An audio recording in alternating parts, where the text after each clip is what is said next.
peut dire que Donald Trump a détruit partiellement l'économie américaine pour revenir au même point de départ. Après les discussions à Genève, la Chine et les États-Unis ont baissé le taxe douanière à 10% respectivement. Mais comme il y avait déjà 20% de taxes de l'époque de Biden, les États-Unis taxent quand même la Chine à 30%. Mais vu le gap de prix entre les deux, c'est comme s'il n'y avait pas de taxes du tout. Donald Trump a totalement capitulé sur tous les plans, mais les dommages qu'il a provoqués pendant ces dernières semaines auront des impacts notables pour plusieurs mois. D'une part, la position chinoise est constante depuis le début. Ils avaient demandé une baisse des taxes avant la moindre discussion et les États-Unis leur ont simplement obéi. Ensuite, ce n'est pas un accord, mais juste une pause des taxes pendant 90 jours, ce qui fait que les 3 prochains mois seront toujours marqués par l'incertitude.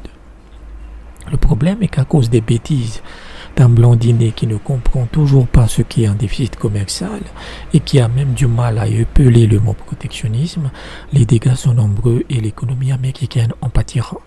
Premièrement, vous avez une réduction de 30 à 40% des navires chinois sur les ports américains. Cette réduction entraînera une baisse de l'emploi chez les dockers, les transporteurs, les distributeurs et les commerçants. Cette baisse de l'activité économique se traduira par une baisse du PIB. Ensuite, maintenant que les taxes sont entre guillemets acceptables, alors vous aurez dans un second temps un afflux de commandes par les importateurs, ce qui créera des goulots d'étranglement dans les ports qui ne pourront plus assurer la cadence. Ce sera le même résultat que pendant le Covid. Et encore une fois, Trump a détruit des milliers d'emplois, provoqué des crises de nerfs et créé une rage nationale contre lui pour rien. Il n'a rien obtenu. Les usines ne reviendront pas et elles ne reviendront jamais. De son côté, la Chine est la grande gagnante de cet affrontement. C'est un chaos sans appel. Elle a montré l'énorme dépendance de l'économie américaine vis-à-vis de la Chine. Elle a révélé les fragilités énormes de cette économie et surtout, elle a montré qu'elle n'a pas besoin des Américains pour prospérer.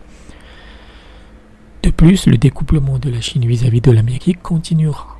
Les entreprises américaines seront boutées de Chine. Elle deviendra plus rapidement souveraine sur le plan technologique et Trump et ses sbires n'auront que leurs yeux pour pleurer.